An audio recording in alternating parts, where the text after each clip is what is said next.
Prajamitra news TV ఛానల్కు స్వాగతం. కడప జిల్లా ఒంటిమిట్ట మండలం Malakatipalle cross Jamia Noorullah trust chairman Abdul Suhan ఆధ్వర్యంలో శనివారం యథావిధిగా వృద్ధులు, వితంతువులు, వికలాంగులు, మౌజన్లు, ఇమాంలు తదితరులకు పింఛన్లను పంపిణీ చేశారు.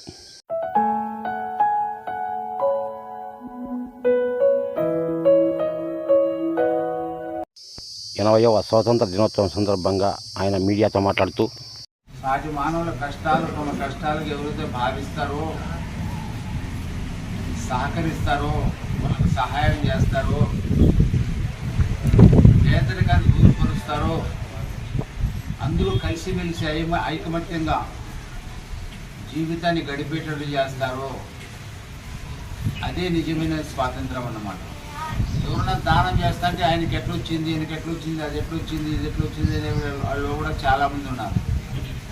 అడుక్కుంటాం, మేము చందా చేస్తాం, అడుక్కుంటాం. ఆయుర్వేదంలో దేవుడు ఇచ్చింది దాన్ని నాకు ఏమైతే వస్తూ ఉన్నదో అదే అల్హమ్దులిల్లా సాటి పేదలు కూడా పంచడం జరుగుతుంది. మనస్ఫూర్తిగా ఇన్షాల్లా పంచాలని ఇంకా సంకల్పం ఉన్నది. ఆకలి దెబ్బలు ఎంతోమంది ఉన్నారు, ఇల్లు లేకుండా జీవితాన్ని గడుపుతూ ఉన్నారు, రకరకాల బాధల్లో ఉన్నారు.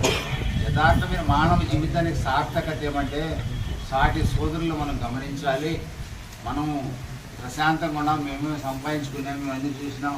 వేరే వాళ్ళు ఎటన్నా వాళ్ళు ఎన్ని రోజులు ఉంటాం పోయి మనం ఇక్కడ 60 ఏళ్ళు, 70 ఏళ్ళు, 100 సంవత్సరాల లోపల కంటే ఎవడు ఎంత పెద్ద కోటీశ్వరుడు బ్రతకడు, రాజ్యాన్ని ఏలేవాడు కూడా బ్రతకడు ప్రపంచంలో. కాబట్టి కొద్ది రోజులు జీవితం దేవుడు ఇచ్చిన జీవితాన్ని సార్థకం చేసుకోవాలి. సాటి సోదరులు అందరూ అన్నదమ్ములే, కులం లేదు, మతం లేదు. మనం పెట్టుకునేటి కులాలు, మతాలని వేరే వాళ్ళు పెట్టారనుకోండి, ఈ వృత్తి చేస్తే కులం, ఈ వృత్తి చేస్తే కులం. కానీ యథార్థంగా అందరం మానవ కులమే. మనం మానవులందరం ఒకటే, అన్నదమ్ములు, అక్క చెల్లెళ్ళు. మానవులు మానవత్వంతో జీవితాన్ని గడిపేది నేర్చుకోవాలా. మానవత్వం అవసరం అన్నమాట. కాబట్టి మన భారతదేశం సస్యశ్యామలంగా ఉండాలంటే, స్వాతంత్రము నిజమైనటువంటి స్వతంత్రాన్ని మనం అనుభవించాలంటే అందరినీ సమానంగా భావించాలి. సమస్త మానవులు ఒకటేనా భావించాలి. చాలా మన జీవితాన్ని సార్థకం చేసుకుని దైవం దగ్గరికి వెళ్ళాలని నేను కోరుకుంటాను.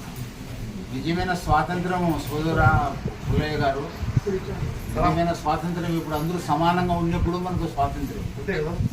మహాత్మా గాంధీ అన్నారు, అర్ధరాత్రి కూడా ఏ స్త్రీ అయితే స్వతంత్రంగా ఫ్రీగా నడుస్తూ ఉన్నది, ఎటువంటి ఆపద లేకుండా నడుస్తూ ఉన్నది, ఆ రోజే భారతదేశానికి స్వతంత్రం వచ్చినట్టు అన్నారు.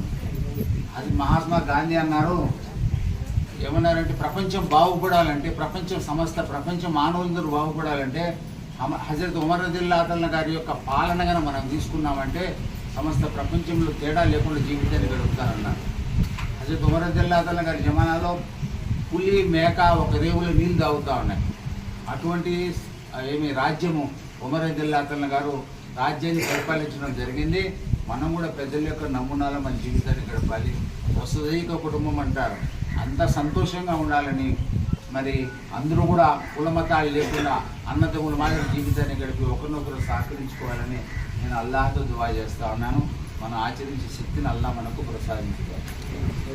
మరిన్ని వీడియోల కోసం ఛానల్ సబ్స్క్రైబ్ చేయండి, షేర్ చేయండి, లైక్ చేయండి.